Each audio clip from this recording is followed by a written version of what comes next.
Pero alam niyo po ngayon, ang pag-usapan natin, yung malungkot na sinabi ni Ma'am Elizabeth Zimmerman Duterte, na bagamat in good health si Tatay Digong, siya ay butot balat na. Alam niyo po, naintindihan ko kung bakit kinailangang i-highlight ni Ma'am Elizabeth na talagang nasa mabuting kalagayan naman at kalusugan si Tatay Digong, wala nang gamot na iniinom. Kasi pag sinabi lang na butot balat, alam na natin kung ano ibig sabihin nun.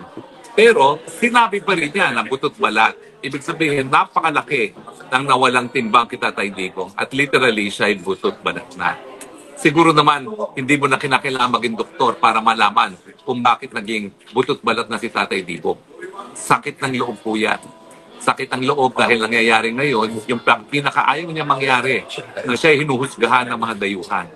Talaga naman kung mula nung nagkaroon ng isang journal article na nagsasabi na dapat na-imbestigahan si Tatay Digong for crimes against humanity, 2017 pa po yun. Eh sinasabi na ni Tatay Digong, ano sila, hilo? Independenteng bansa ang Pilipinas, may sarili tayong hukuman. Kung meron gusto magreklamo laban sa akin, dito sila sa Pilipinas sumarap. Dahil mababaliwala yung pagkamartir ng ating mga ninuno na nagpakamatay para magkaroon ng malaya at independenteng Pilipinas. Pero ngayon po, nangyayari na yung kanyang bangungot na siya po ngayon ay hinuhusgahan ng mga dayuhan sa mga krimen na di mano ay nangyari sa Pilipinas. Ang nakakalungkot pa po ay dalawang bagay. Sinasabi nila 30,000 daw ang mga namatay dyan sa war and drugs si Tatay Digong. Pero dun sa arrest warrant, 43 ang sinasabi nilang biktima. Pangalawa po, sinasabi nila na overwhelming daw ang ebidensya. Pero anong katotohanan? Hanggang ngayon pa lang sila na nagkukumbinse ng mga pulis na sa Pilipinas na tumisigo laban sa kanya. Humingi sila ng karagdagang panahon para ilabas ang lahat ng ebidensya laban kay Tatay Digong. And yet, ngayon pa lang po sila nakikipag-usap sa kapulisan at tumindig bilang testigo. Kaya nga po, naiintindihan natin kung bakit balat buto na lang si Tatay Digong. Nasisiraan na po siya ng loob. Kaya nga po siguro nawawala na ng gana. Dahil nangyayari nga yung bangungot niya at siyempre napakatagal ng proseso. At dahil siya naman po ay dating prosecutor at abogado rin, alam niya na hindi makatarungan na nangyari sa kanya. Pantakin ninyo, 120 days plus na siya nakakulong and yet wala pang probable cause. Sa Pilipinas po kasi, bago ka makasuhan sa hukuman, dumaan ka na sa proseso ng preliminary investigation at titignan na doon kung merong ang krimen na nangyari at may posible ba na inasasakdal ang gumawa ng krimen. Ngayon po, wala pang ganon. Mangyayari pa lang po yan simula September 23 sa confirmation of charges. Doon pa lang po pruebahan ng prosecutor kung merong probable cause. Meanwhile, 120 days na siyang nakakulong. Sa totoo lang po, sinabi naman ni Ma'am Elizabeth na butot balat, yung ibang mga anak naman talaga ay nalulungkot din dahil kada bisita nila, nakita niyo naman kung paano yung naging asta ni Mayor Baste. Lungkot na lungkot siya doon sa huling araw niyang pagdalaw. Si Congressman Pulong, hindi na po humarap sa amin dahil hindi na niya kaya kaming harapin. Dahil makakasiguro maluha siya. No? Hindi po mabuti ang lagay ni Tatay Digong. Yan po ay dahil sa sama ng loob. Yan po ay dahil sa nangyari sa ating bansang Pilipinas, hindi lang nangyari sa kanya. Malungkot po ang nangyari sa kanya dahil nga po linabagang soberenya natin at ngayon po ay linalabag ang karapatang pantao rin ni Tatay Digong. Well, bago po ako magpatuloy, dumarating ang pagkain namin tanghalian, pero tanungin ko muna po itong ating mga kababayan. Anong nararamdaman nyo nung nabalitaan nyo na butot balat na si Tatay Digong? Unahin po natin dito, no? Ito po ang namumuno nitong grupong to. Ito po, 2015 na pa, ay DDS na. Tayo po, si Emily, no? Si Emily po ay DDS na 2015 pa lamang. Balik-balik po sila rito, ha? Ilang oras kayo sa England papunta rito? Tumatstan? 13 hours. Balik-balik po yan. Ilang beses ka na kumulit mula nung kinulong si Tatay Digong? Opo, doon nakasampung beses na kumulit. 10 beses. Napakagastos po niyan. Magkano rin ang gastos nyo? Dahil kada punta nyo rito, nag-aarkila kayo ng bus at nag-aano kayo ng hotel, no? Magkano kada punta nyo rito? Well, napakalaki po ng gastos. Kasi sa hotel lang, tsaka sa bus pa, o syempre pagkasin pa namin. Pero yan po ay galing sa bulsa namin. Voluntary po ang pagpunta namin dito. Hindi po namin iniisip ang aming gastos. Ito po ay para kay Tatay Digong. Para ipakita po namin ang buong suporta at pagmamahal po sa ating mahal na Tatay Digong. Kami po ay nalulungkot noong nalaman namin, narinig po namin, attorney, ang live po ni Ma'am Elizabeth na nagsasabi na gano'n na nga po kalagayan ni Tatay Digong. Sakit po sa amin na mga supporter ni Tatay Digong na nagmamahal sa kanya. Ano po ang kalagayan niya? Sana po maparinggan ng ating government ngayon, lalo na sa ating presidente ngayon na si President Marcos. Sana mapakinggan niya ang mga hinaing ng lahat ng mga tao na nagmamahal kay Tatay Digong. Nakauwi na po siya. Yun lang po ang hiling namin. Yun lang po ang pinapanalangin namin, na makauwi po ng matiwasay na maayos si Tatay Digong. Si Tatay Digong po ay 80 years old na. Nasa loob ng ICC, Detention Center, na dapat wala siya dyan. Ginawa niya na maayos ang Pilipinas. Siya lang po ang nakapagbigay ng maayos na buhay sa ating mga Pilipino sa Pilipinas. Yan po sana ang maisip ng mga tao na gumawa nitong krimen kay Tatay Digong. Biro mo naman, binyahin nila si Tatay Digong, walang passport. It's illegal. Illegal po, attorney, ang pagdala na kay Tatay Digong. Yan po sana ang iniisip nila. Biro mo walang passport, nakarating si Tatay Digong ng dahil. Tapos, si Tatay Digong ay may sakit, mahina na. So dapat po, yan po ang iniisip ng mga Marcos ngayon. Si Tatay Digong lang po ang nakapalibing sa tatay ninyo. Sana po, maisip nyo rin yun. Mahal na mahal namin si Tatay Digong. Maraming salamat sa iyong madamdaming pananalita, no, Emily.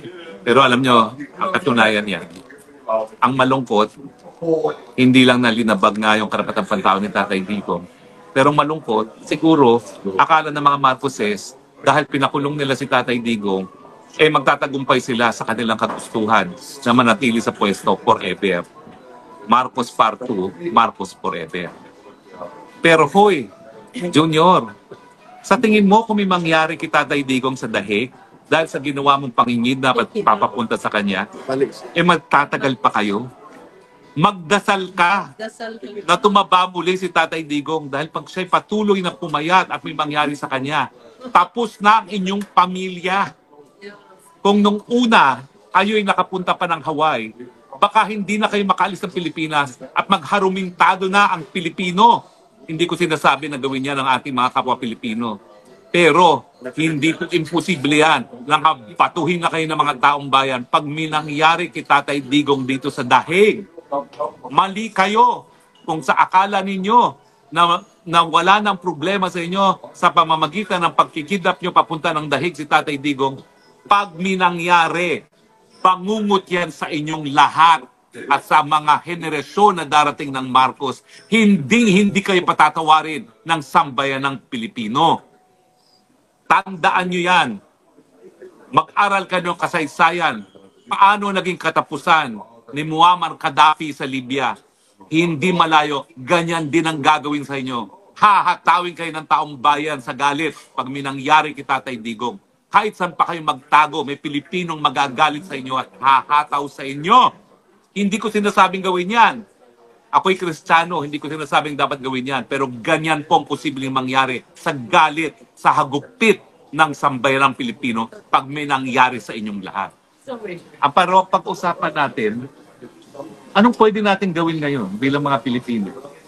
Sa tingin nyo ba naging epektibo yung marcha natin para makamit yung ating ninanais na maipauwi si Tatay Digong? Si Rose. Nakaramdaman ng mga tao yung solidarity na sama-sama tayo na nagmarcha. Kasi yun lang ang alam namin gawin yung magmarcha para makita na may mga Pilipino, kahit nakatira kami sa London, pumupunta kami dito in any way we can sa sarili naming gastos.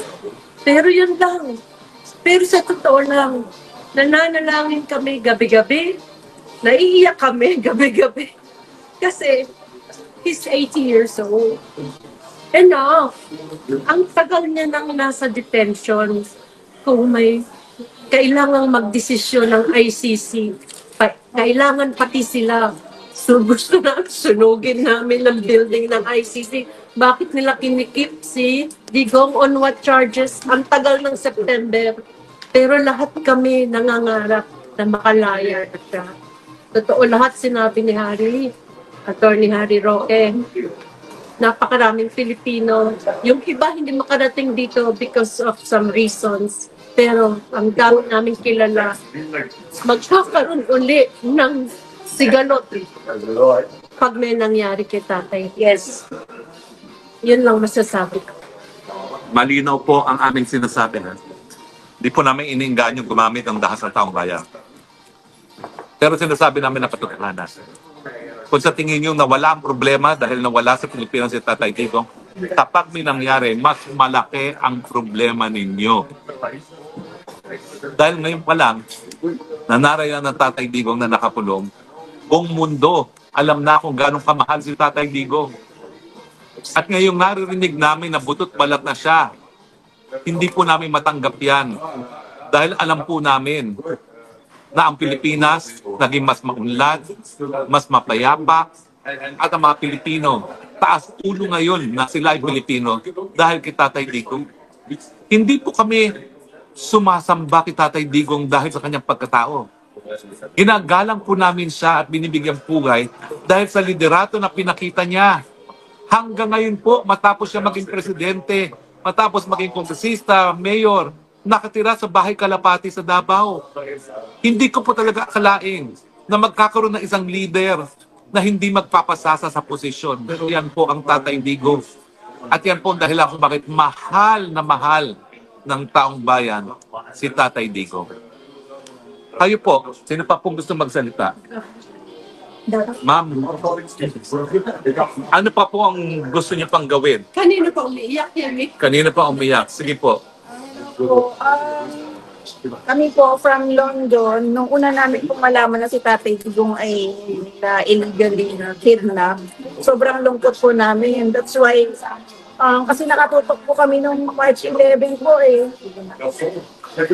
Yung March 11 po, nakatatak na po sa utak namin yung ginawa nilang pambabastos kay TRRD na dati nating presidente. Pati yung pambabastos niya sa pamilya na walang nakikinig sa mga pakiusap nila habang kinikidnap siya. So, nung marinig po namin yun sa UK, nag-usap-usap po kami talaga na kailangan namin makarating straight away. Kaya after March 11, pumunta po kami ng Den Haag ng March 23 para maibigay po namin yung suporta namin kay TRRD from UK. So, March 11, na-meet namin si Vicky Sara, sila Spokes Harry, Senator Robin. And then after that, para nagpahinga lang kami ng 5 days sa UK, balik na naman kami ng birthday ni Tatay Digong noong March 28. Kasi gusto namin na, kahit hindi namin nakikita si Tatay Digong personally, andun yung support namin. So from then on, like me personally, 5 times na ako nakarating sa Den Haag. With our own money, time and effort just to show our support.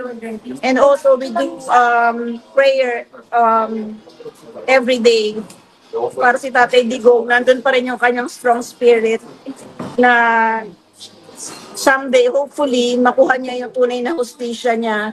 Kahit alam natin na ginigipit siya ng ating sariling gobyerno sa Pilipinas.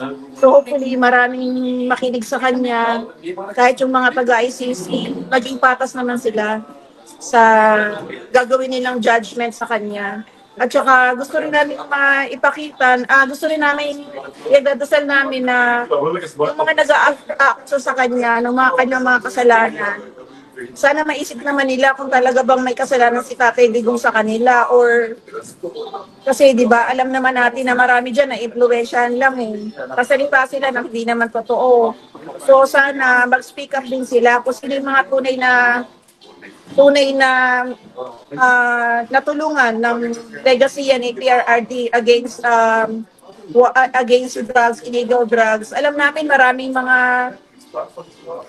naging taong natulungan, naging matino dahil sa mga project ni PRRD. So, sobra kaming nalulungkot dahil bakit ngayon bumabalik sa yata yung kwento. But anyway, we can only offer our prayer for PRRD at saka sa family niya. Sana kung gaano kami katatag sa aming suporta, sana mga pamilya niya, Ma'am Hanilet, si Ma'am Elizabeth, mga anak si BP Sara, Kompolong and Mayor Baste, and Kitty, sana maging matatag pa rin sila hanggang sa dulo. Katulad ni Scope Sari na palaging nandyan for PRRD, gano'n din kami. Lalaban tayo hanggang dulo.